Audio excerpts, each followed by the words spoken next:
இன்னைக்கு வேதி வினை வேகையில் இருக்கிற மீதி இருக்கிற முக்கியமான கேள்வி பார்க்கலாம். 10வது கேள்வி, முதல் வகை வினைக்கான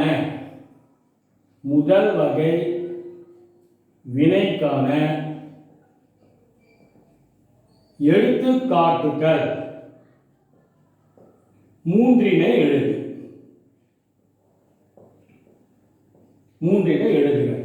முதல் வகை வினைனா வினையின் வேகமானது ஒரே ஒரு வினைப்படு பொருளின் செறிவை மட்டுமே சார்ந்திருக்கும். அதான் முதல் வகை. இப்போ என்னதான் எடுத்துக்காட்டு சொல்றேன், நைட்ரஜன் பென்டாக்சைடு சிதையும் வினை. நைட்ரஜன் பென்டாக்சைடு N2O5 சிதைந்து நைட்ரஜன் டை ஆக்சைடாக NO2 ஆகவும் ஆக்சிஜன் ஆகவும் சிதைவடையும் வினை. இது ஒரு எடுத்துக்காட்டு. இன்னொன்று சல்புரைல் குளோரைடு SO2Cl2 சிதைவடைதல் SO2 ஆகவும் Cl2 ஆகவும் சிதைவடையும் வினை. இன்னொன்று ஹைட்ரஜன் பெராக்சைடு நீர் கரைசலில் சிதைவடையும் வினை.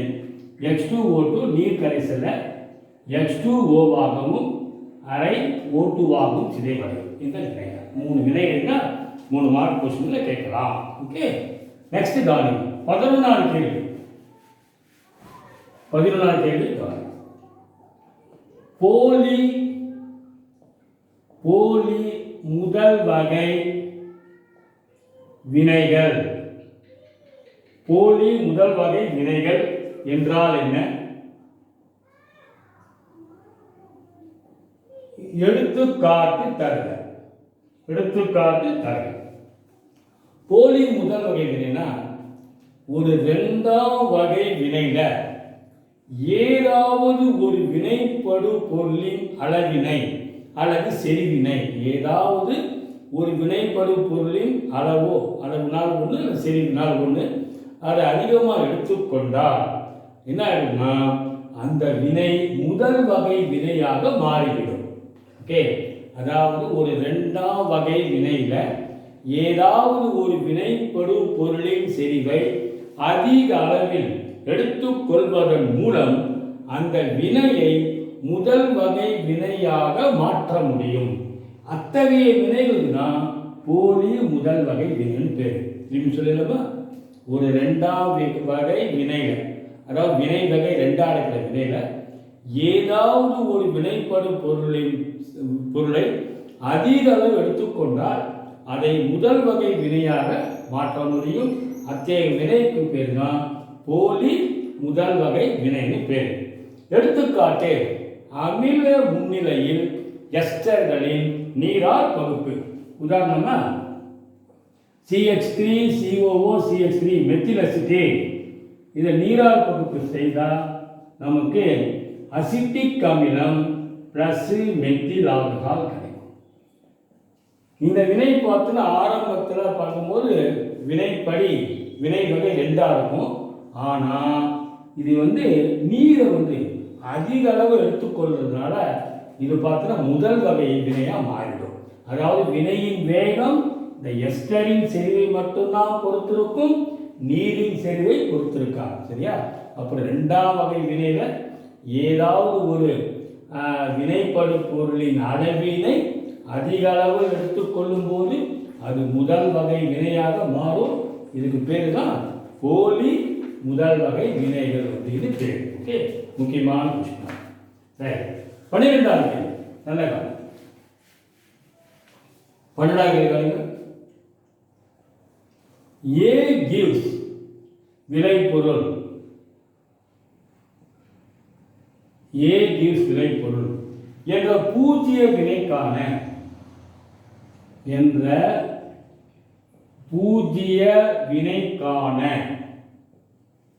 தொகைப்படுத்தப்பட்ட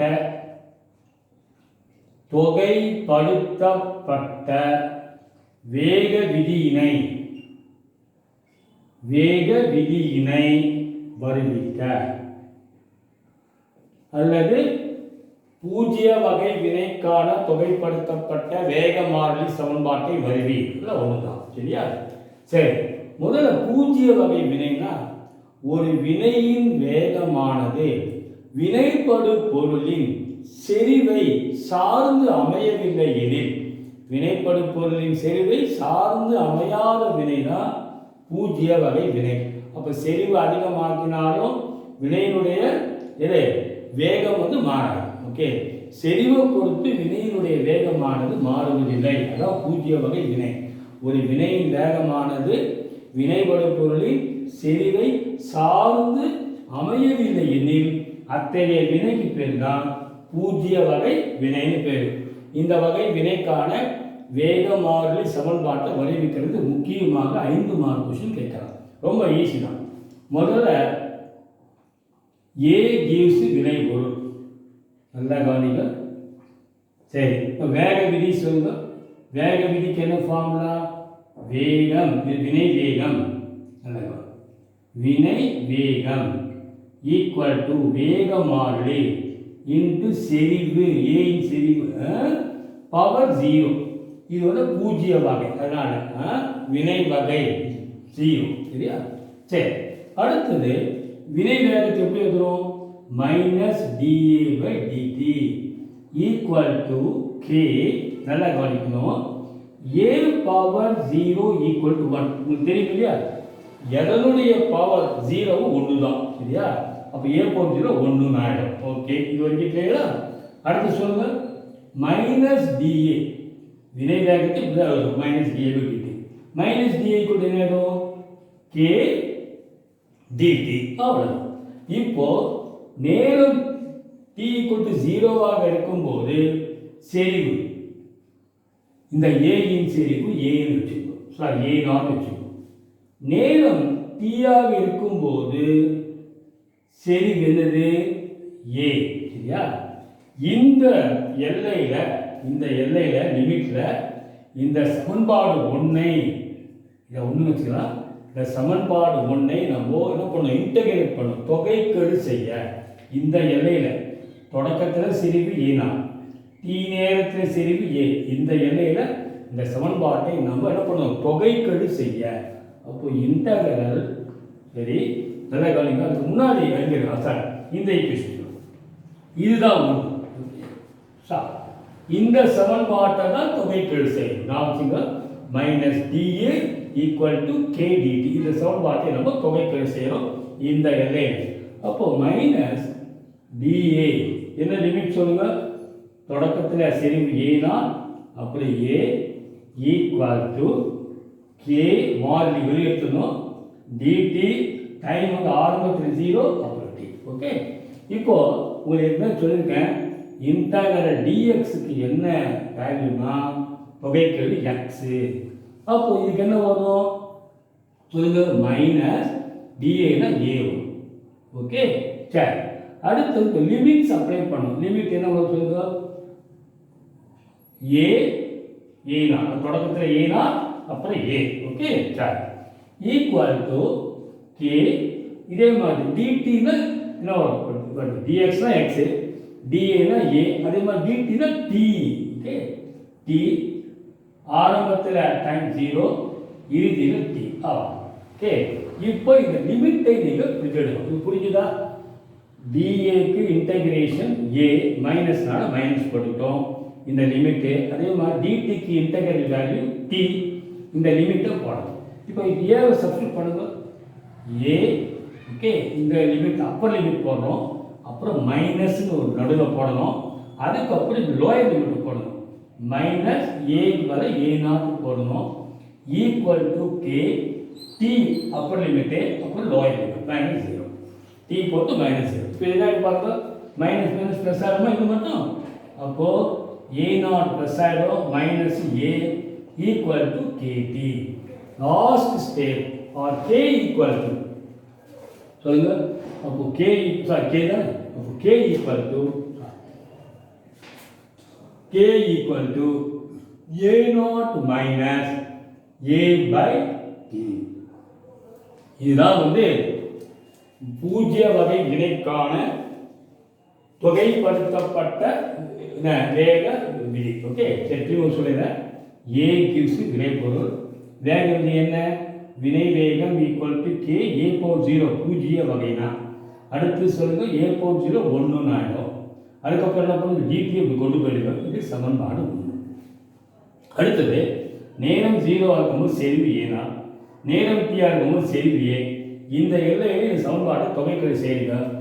டிஏக்கு இன்டகிரேஷன் ஏ மைனஸ்னால மைனஸ் போட்டுக்கோ. புரியுதா? ஓகே. அடுத்தது இந்த லிமிட் ஏ, லோயர் லிமிட் ஏனா அப்பர் லிமிட் ஏ கே, டிடிக்கு T, lower limit 0 upper limit T. இப்போ இந்த அப்பர் லிமிட் அதாவது மேல் எல்லையை சப்ஸ்டிட் பண்ணால் மைனஸ் ஏ மைனஸ் போடணும் எப்பயுமே. அப்புறம் மைனஸ் ஏ, இந்த ஏ நாட்டுக்கு போகணும். அதே மாதிரி கே, டிக்கு பதில் டி போடணும். Upper limit minus lower limit 0. இது கேடின்னு ஆகிடும். இது plus A naught minus A. அப்போ K equal to A naught minus A by T. முக்கியமான நெக்ஸ்ட் கொஸ்டின் 13ஆம் கேள்வி. நல்லா காணுங்க. 13ஆம் கேள்வி 13 கொஸ்டின். பூஜ்ஜிய வகை வினைக்கான வரைபட விளக்கம். பூஜ்ஜிய வகை வினைக்கான வரைபட விளக்கம். நல்ல கவனிங்க, ரொம்ப ஈஸி தான். சரியா? இப்போ பூஜ்ஜிய வகை வினைக்கான வேக மாறிலி சமன்பாடு டெரைவ் பண்ணணும். என்ன formula? k equal to A naught minus A by T. Okay. இப்போ கிராஸ் மல்டி பண்ணிக்கோ. கேடி கூட்ட என்ன வரும்? A naught minus A. இது கரெக்டா? ரைட். இப்போ இந்த ஏ இப்படி கொண்டு வந்துருங்க, இது இப்படி கொண்டு போயிடுங்க. அப்போ A equal to A naught minus K. இதற்கு புரியுதா? இது இப்படி பெருக்கிறோம். அப்புறம் ஏ இது கொண்டு வந்துட்டு கேடி இப்படி கொண்டு போயிடும். இது வந்து ஒய், இது எக்ஸ் தெரிஞ்சுக்கணும். ஓகே. இது வந்து சி, இது எம். ஓகே. அதாவது இந்த சமன்பாடு y ஈக்குவல் டு mx என்ற நேர்கோட்டு சமன்பாட்டை ஒத்துள்ளது. இந்த மாதிரி தான் இருக்கு. அப்போ இந்த yக்கு y னா இந்த இடத்துல a, a-க்கும் x-னா இது t, t-க்கும் வரைபடம் வரைந்தால் நமக்கு என்ன கிடைக்கும்? நேர்கோடு கிடைக்கும். அது வந்து எதிர் சாய்வு உடையது. சாய்வு மதிப்பு மைனஸ் a. இப்போ ஒரு மார்க்கோட கேட்கலாம். பூஜ்ஜிய வகை வினையில ஏக்கும் டிக்கும் வரைபடம் வரைந்தால் கிடைக்கும் சாய்வின் மதிப்பு என்னன்னா மைனஸ் கே. சரியா? அதே மாதிரி ஒய் வெட்டு துண்டு, இந்த வெற்ற இடம், இந்த ஒய் வெட்டு துண்டு எதுனா தான் ஏனா. ஒய் வெட்டு துண்டு ஏனா. ஓகே. முக்கியம், இது ஈஸியாக எழுதலாம். ஓகே. கஷ்டமே கிடையாது. கேட்டாக்கா முதல்ல பூஜ்ஜிய வகை வினைக்கான வேகமாற்ற சமன்பாடு கேடி கிராஸ் பண்ணிங்க. ஏ நாட் மைனஸ் ஏ. அப்படி ஏ இப்படி கொண்டு வந்துருங்க, கேடி இப்படி கொண்டு போயிடுங்க. ஒய்க்கும் அதாவது எது பண்ணுறோம்? கிராஃபு ஒய்க்கும் எக்ஸுக்கும், அதாவது ஏக்கும் டிக்கும். இந்த இடத்துல ஒய் வந்து ஏ, எக்ஸ் வந்து டி. வரைபடம் வரைந்தால் நமக்கு கிடைக்கிற சாய்வு வந்து எப்படி இருக்கும்? நேர்கோடு எதிர் சாய்வு உடையது. மதிப்பு வந்து எது? Minus K. ஓகே. அது சாய்வு, அதாவது எதிர் சாய்வு, அதனுடைய வேல்யூ பார்த்தீங்கன்னா மைனஸ் கே. ஓகே. சாய்வுடைய குணகம் மட்டும் சொன்னாக்கா கே நான் வச்சுக்கணும். அப்புறம் வந்து வெட்டு துண்டு ஏ நாட். ஓகே. சாய்வு வந்து மைனஸ் கே. ஈஸி தான் இது. நெக்ஸ்ட் கொஸ்டின் தான் 14வது கேள்வி. ஈஸி தான். பூஜ்ஜிய வகை வினைக்கான சான்றுகள் 3 தருக. பூஜ்ஜிய வகை வினைக்கான சான்றுகள் நல்ல காணிகள். ஈஸி தான். ஃபர்ஸ்ட், ஹைட்ரஜனுக்கும் குளோரினுக்கும் இடையே நிகழும் ஒளி வேதி வினை. ஹைட்ரஜன் குளோரின் சன்லைட்டில் ஒளி முன்னிலையில் வினைப்பட்டு எக்ஸியில் கொடுக்கும். இது பூஜ்ஜிய வகை வினை. ரெண்டாவது, வினையின் வேக வினைப்படும் பொருளின் செறிவை சார்ந்து அமையாது. சூடான பிளாட்டினம் புறப்பரப்பில் நைட்ரஸ் ஆக்சைடு சிதைவடையும் வினை. நைட்ரஸ் ஆக்சைடு நைட்ரஜனாகவும் ஆக்சிஜனாகவும் சிதையும் சூடான பிளாட்டினம் புறப்பரப்பில். இதுவும் பூஜ்ஜிய வகை. மூணாவது, அசிட்டோன், நல்ல கவனிங்க, இது பேர் அசிட்டோன். அயோடினேற்றம் வினை அமில ஊடகத்தில், அதாவது அமில ஊடகத்தில் அசிட்டோன் அயோடினேற்றம் அடையும். ஒரு எச்சுக்கு பதிலாக ஒரு அயோடின் பதிலீடாகும். அப்போது ICH2 COCH, சரியா, இந்த சேர்மம் உண்டாகும். அயோடோ அசிட்டோன்னு உண்டாகும் ப்ளஸ் HI. இந்த வினை நல்லா கவனிக்கணும், அயோடீனை பொறுத்து பூஜ்ஜியம் வரை. அப்போ வினையினுடைய வேகம் அயோடீனின் செய்து சார்ந்து இருக்காது. ஓகே, 15வது கேள்வி. அடுத்து 15வது கேள்வி. ஒரு வினையின் அரைவாழ் காலம் என்றால் என்ன? முக்கியம். சின்ன சின்ன 2 மார்க் கொஸ்டின் கேட்கலாம். அரைவாழ் காலம், அதாவது ஒரு வினையில வினைப்படு பொருளின் செறிவானது, வினைப்படு பொருளுடைய செறிவானது அதன் துவக்க செறிவில் சரிபாதி அல்லது பாதியாக குறைவதற்கு தேவைப்படும் காலம். அதாவது ஒரு வினையில வினைப்படு பொருளின் துவக்க செறிவு, அதாவது துவக்க செறிவு பாதியாக குறைவதற்கு தேவைப்படும் காலம். உதாரணமா வினைப்படும் பொருள் 10 மோல் எடுத்துக்கிறோம்னு வச்சுக்கோங்க. அது பாதி எவ்வளவு? 5 மோல் வினைப்படும் பொருள் வினை புரியத்துக்கு அல்லது செறிவு குறையறதுக்கு தேவைப்படும் காலம். 10 மோல் 5 மோல் வினை புரிவதற்கு தேவைப்படும் காலம். சரியா? இப்போ திரும்பி சொல்றேன்.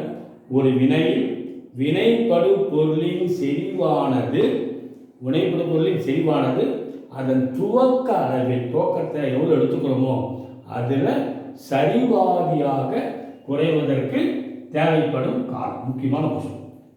திரும்பி சொல்றேன். ஒரு வினையில் வினைப்படு பொருளின் செறிவானது துவக்க செறிவில் சரிபாதியாக குறைவதற்கு தேவைப்படும் காலம். ஓகே, நெக்ஸ்ட் கவனிங்க, இதோட முக்கியம்.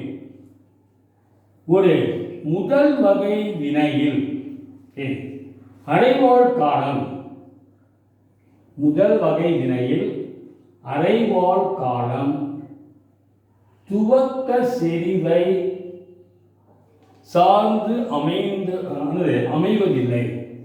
துவக்க செறிவை சார்ந்து அமைவதில்லை என காட்டுக. ரொம்ப ரொம்ப முக்கியம்.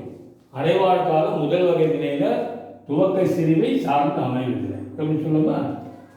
முதல் வகை வினைக்கான வினை வேக மாறிலி டெரைவ் பண்ணிட்டோம். என்ன formula? K = 2.303 T log of A0/A. சரி, இப்போ நேரமானது T ஆஃப் அரைவாழ் காலமாக இருந்தால் செறிவானது என்னாகும்? துவக்க செறிவில் பாதி குறையும். அதாவது நேரம் அரைவாழ் காலமாக இருக்கும்போது ஏ என்ன இருக்கும்? நம்ம எவ்வளவு எடுத்துக்கிறோமோ அதில் பாதி, அதாவது துவக்க செறிவில் பாதி குறைவதற்கு தேவைப்படும் காலம் தான் அரைவாழ் காலம். இப்போ நேரம் அரைவாழ் காலம், செறிவு என்னவா இருக்கணும்? A0/2. A0னா துவக்க செறிவு பாதி குறையத்துக்கு தேவையான காலம். அப்போ டீக்கு டி ஆஃப் போடணும், A0க்கு A0/2 துவக்க செறிவில் பாதி குறையுது. இது ரெண்டுத்தையும் இதில் புரிஞ்சிடணும். இதில் இந்த சமன்பாடு இது புரிஞ்சுன்னா நேரம் அரைவாழ் காலம், எவ்வளோ செறிவு குறையணும்? துவக்கத்தில் எடுத்துக்கிறதுல பாதி. சரியா?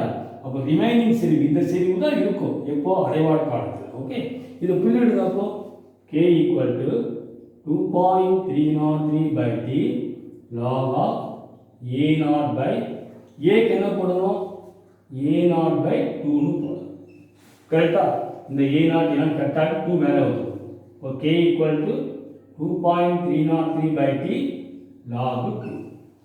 ஓகே, K = 2.303/T log 2க்கு வேல்யூ என்னன்னா 0.3010.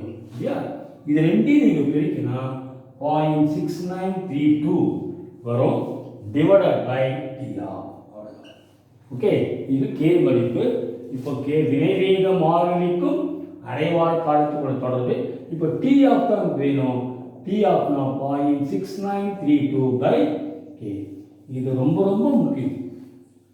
இந்த ஃபார்முலா வச்சு சின்ன 1 மார்க் கேட்கலாம், 2 மார்க் கொஸ்டின்ஸ் கூட 3 மார்க் தான் கேட்கலாம். ரொம்ப சிம்பிள். எப்படின்னா உங்களுக்கு வினைவேக மாறிலி கொடுத்துட்டு அரைவாழ் காலம் கேட்பாங்க. ஜஸ்ட்டு இந்த ஃபார்முலா இருந்தால் 1 மார்க்கு சப்ஸ்டியூட் பண்ணினா அழகு போடணும். அழகு என்னென்னா வினைவேக மாறிலி வந்து எப்பயுமே நேரம் நல்லா கவனிக்கணும், டைம் இன்வெர்ஸ் இருக்கும். வினைவேக முதல் வகை வினைக்கான வினைவேக மாறிலி அழகுன்னு பார்த்தீங்கன்னா நேரம் இன்வெர்ஸ். இப்போ செகண்ட் இன்வெர்ஸ் கொடுத்தா இது செகண்ட்னு போகணும். டிஆஃப் வந்து செகண்டில் எழுதணும், அவ்வளோதான், வேறு ஒன்றும் இல்லை. ஸோ இது அழகு டிஆஃப் கொடுத்துட்டு கே கேட்கலாம். சரியா? கே வரும்போது நேரத்தினுடைய இன்வெர்ஸில் போடணும் அழகு. இது ரொம்ப முக்கியம். ஓகே, நெக்ஸ்ட் கவனி 17வது கேள்வி.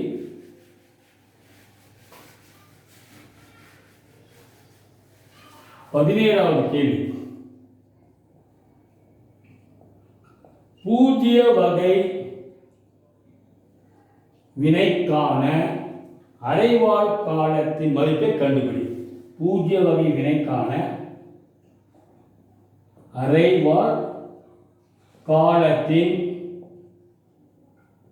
மதிப்பை கண்டுபிடி. பூஜ்ய வகை வினை. சரி, இப்போ பூஜ்ய வகை வினைக்கான வினைவேக மாறிலி இந்த formula k equal to E0 correct இல்லையா, மைனஸ் a பை டி. நம்ம ஏற்கனவே டிரைவ் பண்ணிட்டோம். பூஜ்ய வகை வினைக்கு வினைவேக மாறிலி சொல்லு. இப்போ நேரம் என்னது டி ஆகும். இப்போ ஏ என்னவா இருக்கும், தொடக்க செறிவில் பாதி குறைஞ்சிருக்கணும். சரியா? அப்போ இந்த செறிவில் மிச்சம் இருக்கும். ஏங்கிறது ரிமைனிங் தொடக்கத்தில். சரியா? தொடக்க செறிவில் பாதி குறைஞ்சிருக்கும். ஸோ இந்த மதிப்பை போடுங்க. அப்போ கே ஈக்குவல் டு, சரியா, ரிமைனிங் இதான். அப்போது ஏனா, அதாவது ஏக்கு மேலே இதை போடணும், டிக்கு மேலே T0 டி ஆஃப் போடணும். ஏக்கு மேலே என்ன பண்ணணும், A0 பை 2 பை டிக்கு மேலே TR. ஓகே, இப்போ என்ன இடம், சரி எல்சிஎம் எடுக்கலாமா? கே ஈக்குவல் டு மேலே எல்சிஎம் எடுத்துனா 2 எடுத்துக்கலாம். 2A0 minus A0 by TR. அப்போ கே ஈக்குவல் டு 2A0 ஒரு A0 போச்சுன்னா ஒரு A0 தான் வருமா, பை 2 இந்த டி ஆஃப் கே வரும், இல்லை ரெண்டுமே. அப்போ 2TR. நம்ம கண்டுபிடிக்கிறது டி ஆஃப் தான். டி ஆஃப் ஈக்குவல் டு என்ன வரும், A0 பை 2K. இதான் ஃபார்முலா பூஜ்ய வகை வினை. ரொம்ப ஈஸி தான். இது வினைவேகமான சமன்பாடு. ஏக்கு வந்து A0 பை 2 போடணும், டிக்கு வந்து டி ஆஃப் போடணும், எல்சிஎம் எடுக்கணும். ஓகே, ஈஸியாக புரியுதா? எல்சிஎம் 2 வருமா, 2A0 minus A0 by 2TR. இப்போ TR போடும்போது A0 by K. Next question பாருங்க. 18வது நல்லா கவனிங்க. 18 வினை வேகத்தை தீர்மானிக்கும்படி என்பதனை உதாரணத்துடன் விளக்குக. சொல்லுங்க, வினை வேகத்தை தீர்மானிக்கும்படி என்பதனை உதாரணத்துடன் விளக்குக. வினை வேகத்தினை தீர்மானிக்கும் படி. சரி, நல்ல கவனம். ஏற்கனவே சொல்லியிருக்கேன், ஒரு வினையானது ஒரு படியில் நிகழாமல் பல படிநிலைகளில் நிகழும், பல ஸ்டெப்பில் நடக்கும். ஒரு வினையானது ஒரு படியில் நிகழாமல், சரியா, பல படிநிலைகளில் நிகழும். ஒவ்வொரு தனித்த படிநிலையும் நம்ம ஏற்கனவே சொல்லியிருக்கோம் அடிப்படை வினைகள் என அழைக்கப்படும். ஒவ்வொரு தனித்த படிநிலையும், சரியா, இதில் மெதுவாக நிகழும் படிநிலையே. இதில் ஒவ்வொரு படிநிலையும் தனித்த படிநிலை ஒவ்வொரு தனித்த படிநிலையும் அடிப்படை வினைகள் சொல்றோம். இதில் மெதுவாக நிகழும் படிநிலையே எந்த படிநிலை மெதுவாக நிகழுதோ அதுதான் வினை வேகத்தை தீர்மானிக்கும் படி. மெதுவாக நடக்கிற இது அந்த படிநிலை தான் வினை வேகத்தினை தீர்மானிக்கும். நான் திரும்பி சொல்லிடலாமா? ஒரு வினையானது ஒரு படி நிகழாமல் பல படிநிலைகளில் நிகழும். ஒவ்வொரு தனித்த படிநிலையும் என்ன சொல்கிறோம்? நம்ம அடிப்படை வினைகள் சொல்கிறோம்.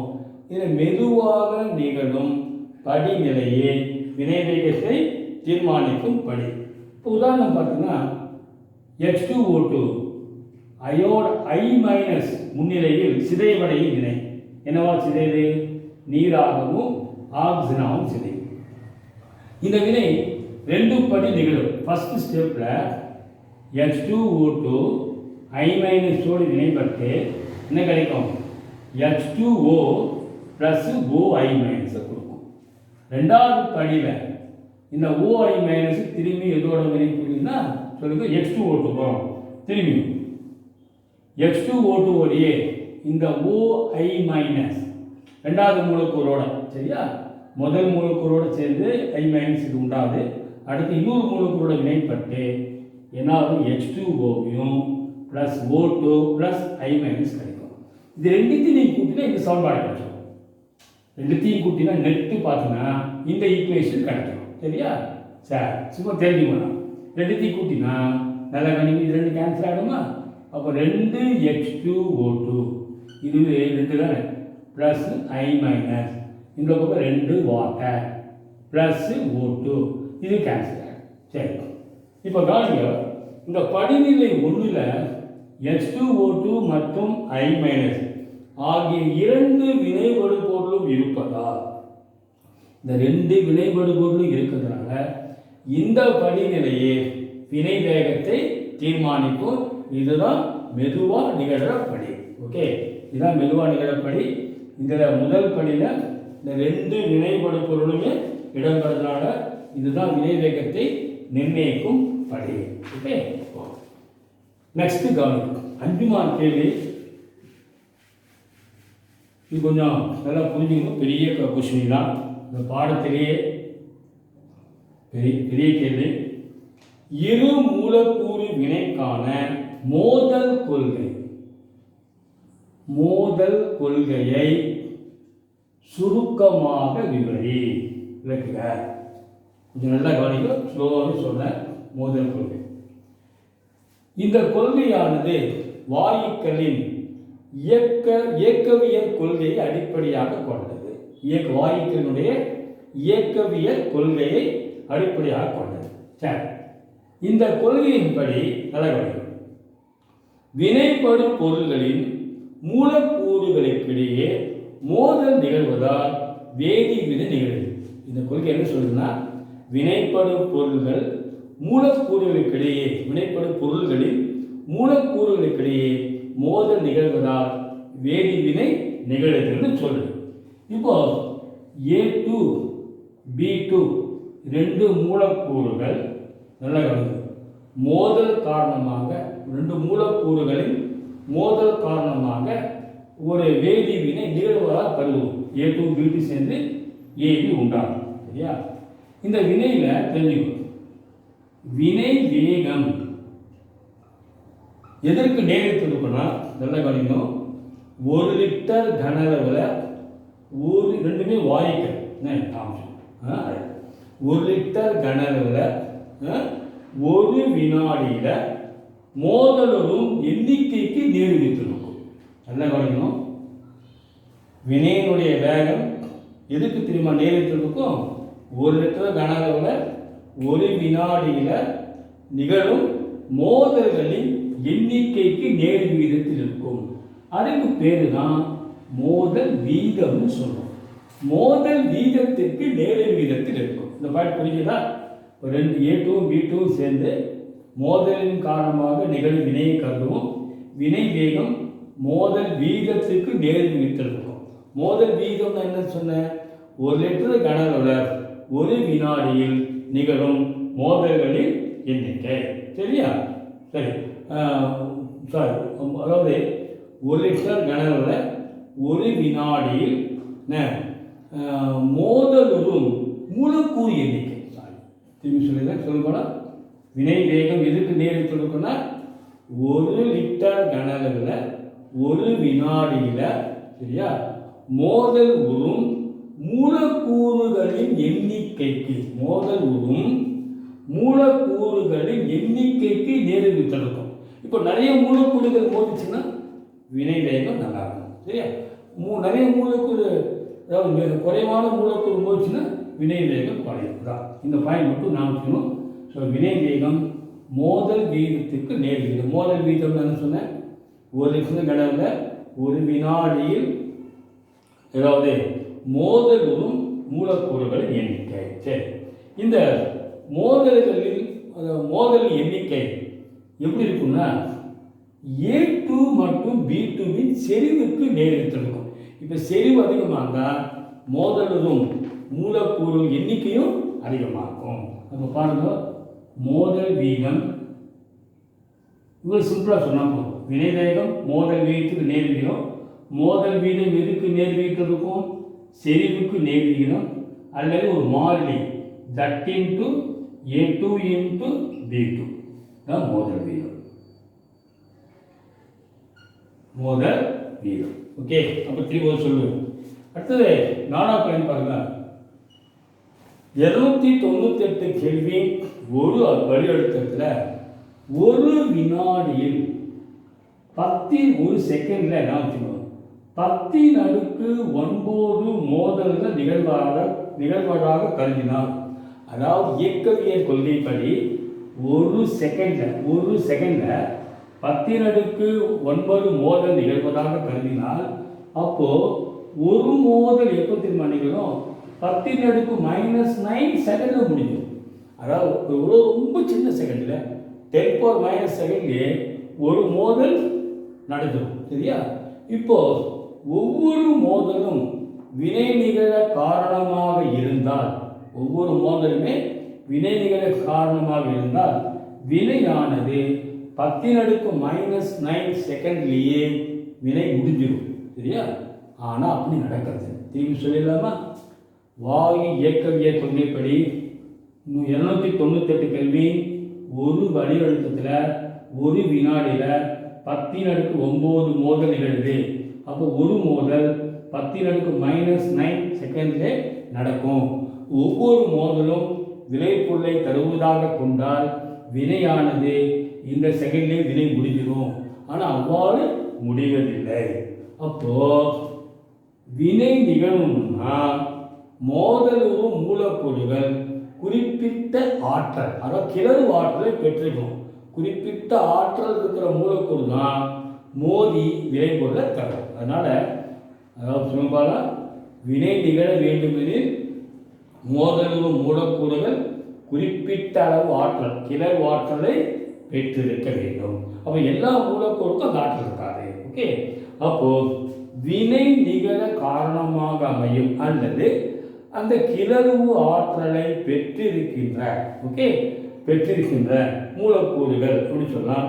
அல்லது வினை நிகழ காரணமாக அமையும் மோதல்களின் விகிதம் அது கண்டுபிடிச்சிருக்காங்க.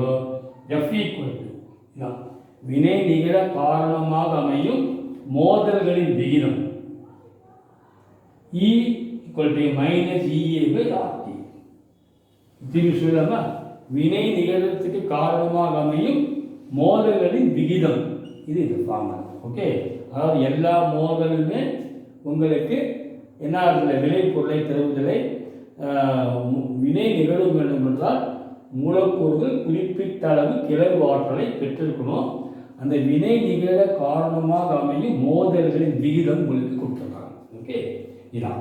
அடுத்தது இந்த விகிதம் வினைப்படுப்பொருளின் திசை போக்கினை பொறுத்து மேலும் குறையும். இப்போ உங்கள் புக்கிலே ஒரு படம் போட்டுருக்காங்க.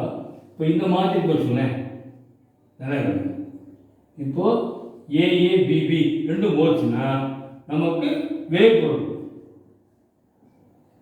AB விளைபொருள் உண்டாகும். ஸோ அதாவது வினை நிகழணும்னா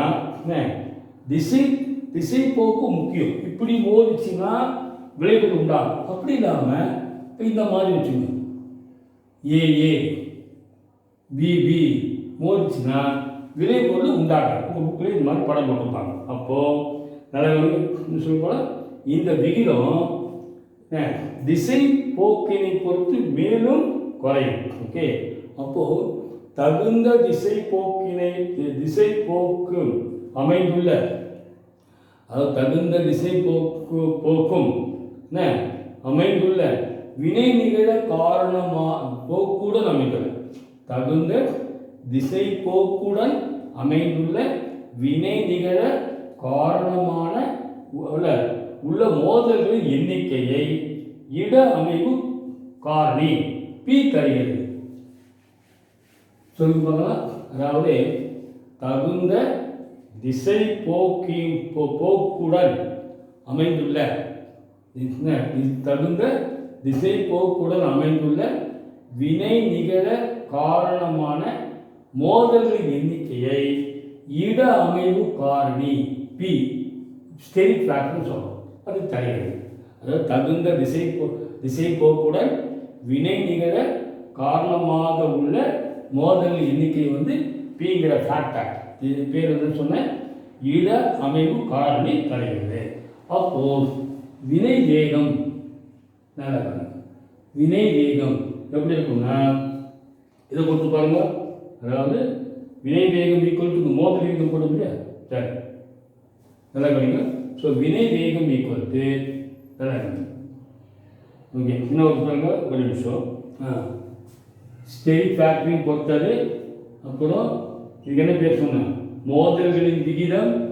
இது என்ன பேர், இட அமைவு காரணி. இது மோதல்களின் விகிதம். அடுத்தது இது மோதல் வீதம். ஓகே, அடுத்தது நல்ல கவனிங்க. தட்ஸ் ஈக்குவல் டு என்ன பண்ணலாம் சொல்லுங்க, வினை வேகம் ஈக்குவல் டு பி இன்டு எஃப்க்கு என்ன, E power of minus E A by RT. மோதல் விகிதம் என்ன சொன்னோம், that into A two B to.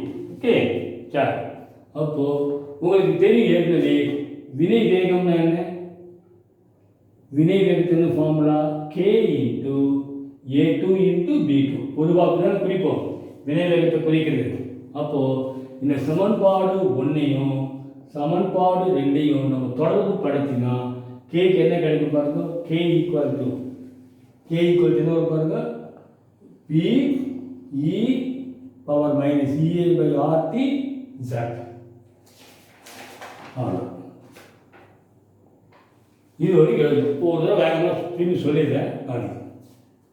மோதல் கொள்கை என்னக்கா, இந்த கொள்கையானது வாயு இயக்க கொள்கை அடிப்படையாக கொண்டது. இப்போ A2வும் B2வும் மோதல் காரணமாக, சரி, இந்த கொள்கையின்படி வினைப்படு பொருள்கள் மூலக்கூறுகள் மோதல் நிகழ்வதால் வினை நிகழ்கிறது. சரியா? இப்போ இந்த A2 B2 அந்த ரெண்டு வினைப்படு பொருள்கள் மோதலின் காரணமாக வினை நிகழ்வதாக கொள்வோம். சரியா? இப்போ வினை வேகம் மோதல் வீதத்துக்கு நேர் விகிதத்தில் இருக்கும். மோதல் வீதம்னா 1 லிட்டர் கனஅளவில் 1 வினாடியில் மோதல் உறும் மூலக்கூறுகளின் எண்ணிக்கை. சரியா? இப்போ இந்த மோதல் வீதம் எதை பொறுத்ததுன்னா A2 B2 செறிவை பொறுத்தது. அப்போது A2 B2 செறிவு நேர் விகிதத்தில் இருக்கும். ஈக்குவல் டு போட்டினா ஒரு மாதிரி இது வச்சுங்க. அடுத்தது 298 கெல்வின் ஒரு வரி அழுத்தத்தில் நல்ல கவனிக்கலாம். 1 வினாடியில் 10⁻9 மோதல் நிகழுது. அப்போ ஒரு மோதல் எவ்வளோ வினாடி நிகழும், 10⁻−9 செகண்ட். சரியா? அப்போ ஒவ்வொரு மோதலும் வினையை கொடுப்பதாக வினை நிகழ காரணமாக இருந்தால் வினையானது 10⁻⁻ செகண்ட்லேயே முடிஞ்சிடும். ஆனால் அவ்வாறு நிகழ்வதில்லை. சரியா? அதனால வினை நிகழ வேண்டும் எனில் மோதல் மூலக்கூறுகள் குறிப்பிட்ட அளவு ஆற்றலை, கிளர்வு ஆற்றலை பெற்றிருக்கணும். சரியா? அப்போ வினை நிகழ காரணமாக அமையும் மோதல்களின் விகிதம் எல்லா மோதலும் விளைபொருளை கொடுக்காது இல்லையா.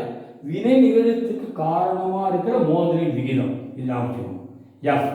அது என்னன்னா வினை நிகழ்த்து காரணமான அப்புறம் மோதல் விகிதம் F equal to E power minus EA/RT. சரி, அடுத்தது இந்த விகிதம் எதை பொறுத்ததுன்னா திசை போக்கினையும் பொறுத்தது. சரியா, அதாவது இந்த ஆற்றல் இருந்தாலும் கிளர்வு ஆற்றல் இருந்தாலும் தகுந்த திசை போக்குல தான் இந்த மோதல். ஓகே, இந்த மாதிரி மோதினால விளைபொருள் பிடிக்கும். சரியா, அப்போ தகுந்த திசை போக்குடன் அமைந்து வினை நிகழ காரணமாக அமையும் மோதல்களின் எண்ணிக்கையை நல்ல சொல்லுங்க. தகுந்த திசை போக்குடன் அமைந்து மோதல் நிகழ காரணமாக அமையும் வினை நிகழ காரணமாக அமையும் மோதல்களின் எண்ணிக்கையை இது எது குறிக்குது? பி. என்ன பேர் சொன்ன? இட அமைவு காரணி. இட அமைவு காரணி குறிக்குது. அப்போ வினை வேகம் ஈக்குவல் டு இட அமைவு காரணி, அப்புறம் இந்த மோதல் விகிதம், அப்புறம் மோதல் வீதம். இதை மூணுத்தையும் பிரிக்கணும். ஸோ மோதல் வீதத்தை பிரிக்கணும் இன்ட்டு எது? மோதல் விகிதம் சொன்னா மோதல்களின் விகிதம், அப்புறம் இட அமைவு காரணி. இந்த மூணுத்தையும் பெருக்கணும். சரியா, பி எஃப்னா இந்த இது மோதல் விகிதம்னா என்ன சொல்லியிருக்கேன்? ZA/B2. ஆனால் உங்களுக்கு வினை வேகம்னா தெரியும், KA/B2. ஓகே, அப்போ சமன்பாடு 1 2 நீங்கள் சமன் செஞ்சீங்கன்னா கேக்கு என்ன வரும் பாருங்க? PZE⁻EA/RT. ஸோ இது வரைக்கும் எழுதணும். ஓகே, கொஞ்சம் பெரிய கேள்வி. நோட்ஸ் கொஞ்சம் ரெஃபர் பண்ணிங்களா? நெக்ஸ்ட் 20ஆவது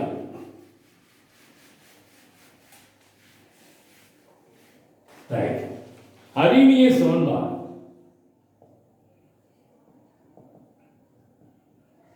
அறிவிய சமன்பாட்டை எழுதி அதில் இடம்பெற்றுள்ளவற்றை விளக்குக. அறிவிய சமன்பாடு K = AE⁻−EA/RT. இதில் ஏனாக்கா அதிர்வெண் காரணி, ஏங்கிறது அதிர்வெண் காரணி, ஈஏனா கிளர்வு ஆற்றல், ஏஏனா கிளர்வு ஆற்றல், ஆர் வாயு மாறி, டி வெப்பநிலை, ஓகே, கே வேகமானது, வினைவேகம் மாறி, வேக மாறி, வெப்பநிலை T kelvin option. Okay, next 21ஆம் கேள்வி பாருங்க. 21 வினை வேகத்தை பாதிக்கும் காரணிகள் என்ன தெரியுமா? வினை வேகத்தை பாதிக்கும் காரணிகள் என்ன காரணி பார்த்தீங்கன்னா வினைப்படும் பொருளின் நிலைமையை பொறுத்தது, அதே மாதிரி இயல்பை பொறுத்தது, நிலைமையை பொறுத்தது, இயல்பை பொறுத்தது. ரெண்டாவது பார்த்தீங்கன்னா செறிவு பொறுத்தது, வினைப்படும் பொருளின் செறிவு நிலைமையை பொறுத்தது, இயல்பை பொறுத்தது, செறிவை பொறுத்தது. அடுத்தது வினைப்படும் பொருளின் புறப்பரப்பு பொறுத்தது. ஓகே, புறப்பரப்பு அதிகமான வேக அதிகமாகும், புறப்பரப்பளவு. அடுத்தது வெப்பநிலையை பொறுத்தது. அடுத்தது வினைவேக மாற்றி, வினைவேக மாற்றி. ஸோ இந்த 5 point 1 mark, sorry 2 mark question 3 mark கேட்கலாம்.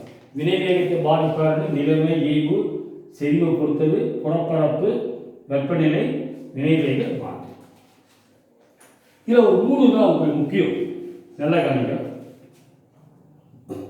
ஒரு வேதி வினையின் வேகத்தினை வினைப்படு பொருளின் செறிவு, ஒரு வேதி வினையின் வேகத்தினை எப்படி செறிவு பாதிக்குது என்பதை விளக்குறோம். ஓகே, நல்லா கவனிக்கணும். இப்போ வினைப்படு பொருளின் செறிவு அதிகமானால் வினையினுடைய வேகம் அதிகமாகும். வினைப்படு பொருளின் செறிவு அதிகமாகுனா வேகம் அதிகமாகும்.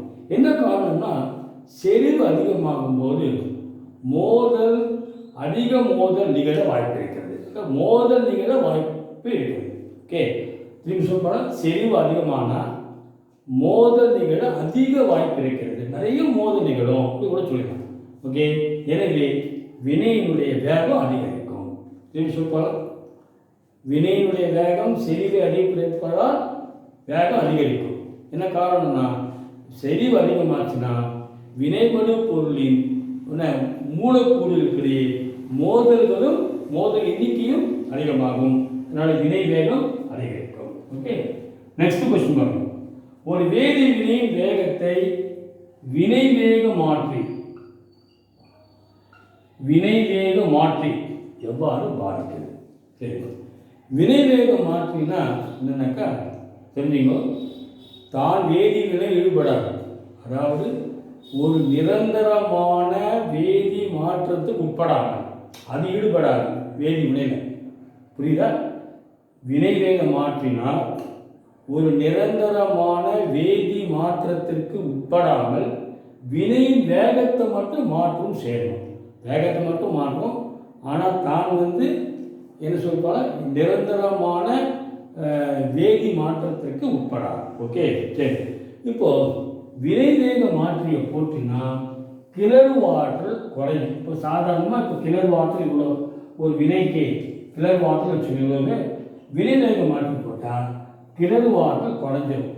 கிளர்வு ஆற்றல் குறையிறதுனால இந்த ஆற்றல் தடையினை ஆரம்பத்தில் உள்ளது. சரி, ஆற்றல் தடையினை நிறைய மூலக்கூறுகள் கடந்து போயிடும். சரியா? ஆற்றல் தடையினை கடந்து சென்று விளைபொருளாக மாறும் வினைபடு மூலக்கூறு எண்ணிக்கை அதிகமாக இருக்கும். அதாவது நிறைய மூலக்கூறுகள் இந்த ஆற்றல் தடையினை கடந்து என்ன மாறும், விளைபொருளாக மாறும். அதனால வினையுடைய வேகம் அதிகரிக்கும். ஒன்றில் கிளர்வு ஆற்றல் குறையுது, நிறைய வினைபடுபொருள் மூலக்கூறுகள் இந்த ஆற்றல் தடையை கடந்து விளைபொருளாக மாறுகிறது. நெக்ஸ்ட் கவனிங்க, லாஸ்ட் கொஸ்டின். ஒரு வேதி வினையின் வேகத்தினை வினைபடு பொருளின் தன்மை நிலைமை எப்படி மாறும்? Last question. ஒரு வினையுடைய வேகம் வினைபடு பொருளின் தன்மையை பொறுத்தது. உதாரணமாக K3O4R Fe2+, K3O4R ஃபெரஸ் ஆக்சிஜனேற்றம் அடையும் வினையில் ஃபெரஸ் ஃபெரிக்காக மாறும். அந்த வினையானது பார்த்தீங்கன்னா வேகமாக நிகழும். ஆனால் அதே K3O4R ஆக்சாலிக் அமிலம்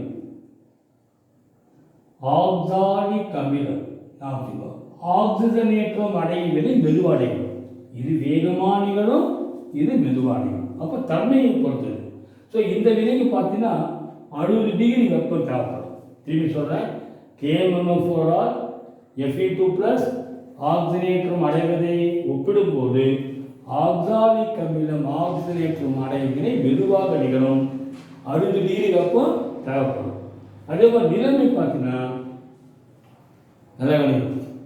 திட மற்றும் திரவ நிலையை காட்டிலும் வாயு நிலையில் வினைபடு பொருள் இருந்தால் வினையுடைய வேகம் அதிகரிக்கும். பாருங்க, திட மற்றும் திரவ நிலையில் வினைபடு பொருள் காணப்படும் வினைகளோடு ஒப்பிடும்போது வினைபடு பொருட்கள் வாயு நிலையில் காணப்பட்டால் வினையுடைய வேகம் அதிகரிக்கும். உதாரணமாக திட சோடியத்துக்கும் திட அயோடினுக்கும் நடக்கிற வினை மெதுவாக நிகழும். சோடியம் அயோட மெதுவாக தான் நிகழும். ஆனால் இதே சோடியம் ஆவியிலே இருக்குச்சுக்கோ, அயோடின் ஆவி, அப்போ அந்த வினை வேகமாக நிகழும். அப்போ எதை பொறுத்தது? நிலைமையும் பொறுத்தது. தேங்க்யூ.